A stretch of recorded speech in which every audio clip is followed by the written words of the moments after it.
اب سنیے اس کو، سمجھیے اس کو۔ ابن سیرین رحمۃ اللہ علیہ کہہ رہے ہیں کہ علم کے سلسلے میں لینے میں احتیاط کرو، ایسے لوگوں سے لو جو قابل اعتبار ہوں، ایسے لوگوں سے مت لو جو قابل اعتبار نہیں ہیں۔ یہ علم دین ہے، تو جیسا تمہارا علم ہوگا، علم سے کیا چیزیں ہوتی ہیں؟ آدمی کا عقیدہ بنتا ہے، عقیدے کی بنیاد کس پر رہتی ہے؟ علم پر۔ اور عمل، عبادات، حلال و حرام، منہج، اس سب کی بنیاد کس پر ہوتی ہے؟ علم پر۔ تو اگر علم میں بگاڑ آ گیا تو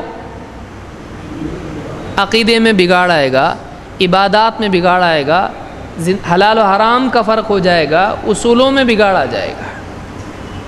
تو یہ علم جو تم لے رہے ہو، جیسے کہ حدیث ہے مثال کے طور پر، تو یہ علم تمہارا دین ہے، تمہارے دین کا مدار اس علم پر ہے۔ تو علم اگر صحیح نہیں ہوگا تو دینداری بھی، آدمی غلط کو صحیح سمجھے گا، صحیح کو غلط سمجھے گا۔ کیوں؟ اس لیے کہ اس کے پاس علم غلط ہے۔ تو اس لیے کہہ رہے ہیں اپنے دین کو اگر صحیح کرنا ہو تو تم کو کیا صحیح چاہیے؟ علم صحیح چاہیے۔ علم صحیح کہاں سے ملے گا؟ صحیح لوگوں سے ملے گا۔ تو اس سے یہاں یہ بتا رہے ہیں کہ علم حاصل کرنے کا اصول یہ ہے کہ علم کو اہل علم سے لیا جائے، اہل حق سے لیا جائے۔ اب یہاں پر ابن سیرین کے قول سے ایک بات یہ معلوم ہو رہی ہے کہ دینے والے بہت ہیں، لیکن لینا اسی سے ہے جو صحیح ہے کہ نہیں؟ فانظروا عمن تأخذون دینکم میں کس سے لے رہے دیکھو۔ جیسے کسی آدمی سے کہا جائے ذرا دیکھ کے خریدو، صحیح آدمی سے لو، تم کو دھوکہ نہیں ہوگا۔ معلوم ہے بہت سارے مارکیٹ میں بیچنے والے ہیں، لیکن ایک آدمی خریدے گا کس سے؟ آپ کوئی بھی چیز خریدو گے کس سے خریدو گے؟ کسی بھی آدمی سے خریدتے؟ پیٹرول کہیں سے بھی بھرتے ہیں، کیسا بولتا آدمی وہ پیٹرول میں آئل میں کچھ اور ملا دیتا ہے، راک آئل ملاتا ہے اس میں، یا کچھ بھی اور ملا دیتا ہے، دودھ میں پانی ملاتا ہے۔ تو دودھ بیچنے والے بہت ہیں، لیکن خالص صاف دودھ کون دیتا ہے؟ تو اس سے آپ لیں گے تو آپ کو دیکھنا پڑے گا کون صحیح ہے۔ پھر ایک بار معلوم ہو گیا کہ یہ صحیح ہے تو آدمی کیا کرتا ہے؟ پھر اس سے لیتا ہے۔ تو صحیح لوگوں سے دین لینا چاہیے۔ ایک بات اس سے یہ معلوم پڑ گئی۔ لیکن کبھی کبھی غلط آدمی بھی صحیح بات بولتا ہے، جیسے ابلیس کی مثال ہم نے دیکھی، شیطان کی مثال ہم نے دیکھی کہ شیطان آیا اور اس نے ابو ہریرہ رضی اللہ تعالیٰ سے بات بیان کی کہ آیت الکرسی اگر پڑھ کے سوئے گا تو حفاظت ہوگی اللہ کی طرف سے۔ اللہ کے نبی صلی اللہ علیہ وسلم نے کیا کہا؟ صدقک وہو کذوب، اس نے سچ کہا لیکن وہ ہے کیسا؟ جھوٹا۔ تو کیا اس کی ہر بات مانی جائے؟ یہ بات صحیح ہے۔ تو کسی ایک بات کے صحیح نکلنے سے وہ شخص صحیح نہیں ہوتا ہے۔ دیکھیے دو باتیں ہیں، یہ آدمی صحیح ہے، بھروسے کے لائق ہے، ایک بات یہ ہوئی، اس کی یہ بات صحیح ہے لیکن آدمی بھروسے کا نہیں ہے۔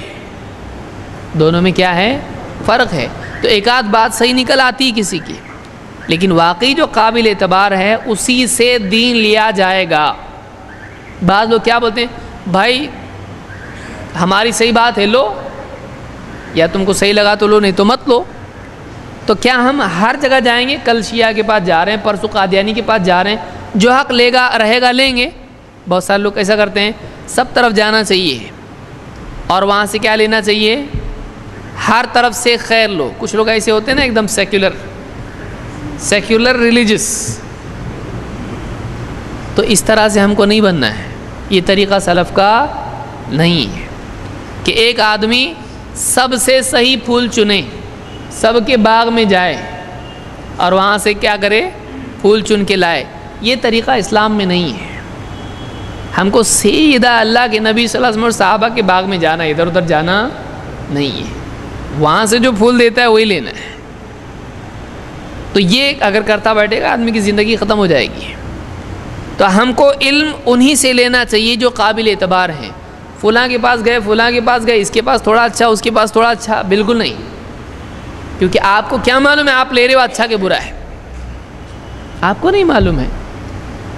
تو آپ ہمارے لیے اصول یہ ہونا چاہیے کہ ہم اہل حق کو دیکھیں اور انہی سے علم لیں. دوسروں سے طلب علم نہیں کیا جائے گا.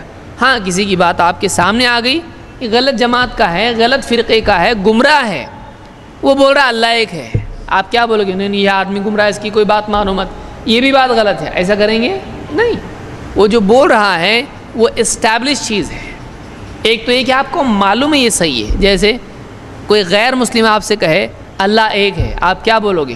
نہیں نہیں یہ آدمی معتبر نہیں، اس کی بات صحیح نہیں کہو گے آپ؟ یہ اسٹیبلش چیز ہے، ایک دم یہ مسلمات میں سے ہے. اللہ ایک ہے، اس کی بات بولیں گے بالکل صحیح ہے.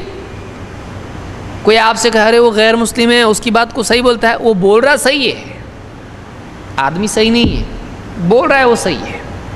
لیکن پھر آپ بولو گے جب اس نے صحیح بات بولا تو کل سے میں کتاب کاپی لے کے آپ کے گھر پہ آتا ہوں اور آپ مجھ کو اسلام سکھاؤ، آپ ایسا کرو گے؟ سمجھ میں آ رہی بات؟ تو ایک ہوتا ہے کسی سے علم حاصل کرنا اور ایک ہوتا ہے کسی کی صحیح بات کو صحیح بولنا. دونوں میں زمین آسمان کا فرق ہے. تو یہاں پر یہ بات یاد رکھی جائے کہ کسی بھی جماعت کا، کسی بھی فرقے کا کوئی بھی آدمی ہو، اگر وہ کوئی ایسی بات کہتا ہے جو واقعتاً صحیح ہے تو ہم اس کا انکار کرتے ہیں؟ نہیں. ہم کہتے ہیں بالکل صحیح ہے، آپ نے جو کہا وہ صحیح ہے. اگر ہم کو نہیں معلوم ہے تو اب کیا کریں گے؟ ہم دیکھتے ہیں، اہل علم سے پوچھتے ہیں، اس کی تحقیق کرتے ہیں، دلائل دیکھتے ہیں، اس کے بعد اس کی تصدیق کرتے ہیں. جیسے کس نے کیا؟ ابو ہریرہ رضی اللہ تعالیٰ نے کیا. اللہ کے رسول صلی اللہ علیہ وسلم ان کے نزدیک معتبر ہیں، آپ سے پوچھا، جو نبی ہیں رسول ہیں، آپ نے کہا ایسا ایسا ہے، بات صحیح ہے، تو آپ مان لیا. لیکن یہ نہیں کہا کہ ایک بات بتا، اب کل سے میں تیرے پاس آتا ہوں تو ہر بات بتاتے جا مجھ کو، اور بھی ذرا سیکریٹ کچھ بتا مجھ کو. کہا اس طرح سے نہیں. تو طلب علم اہل حق سے کیا جائے گا. ہاں اہل باطل اگر کوئی ایسی بات کہتے ہیں جو صحیح ہے تو ان کے اہل باطل ہونے کی وجہ سے اس کا انکار نہیں کریں گے ہم. لیکن اہل باطل کا صحیح بات بیان کرنے کی وجہ سے ہم ان کے پاس سے علم حاصل کرنے لگیں گے نہیں. سمجھ میں آیا فرق دونوں میں کیا ہے؟ جانے کا صحیح جگہ پہ ہی. ہاں اگر غلط جگہ سے صحیح چیز مل گئی تو اس کو غلط نہیں بولنے کا. سمجھ میں آیا؟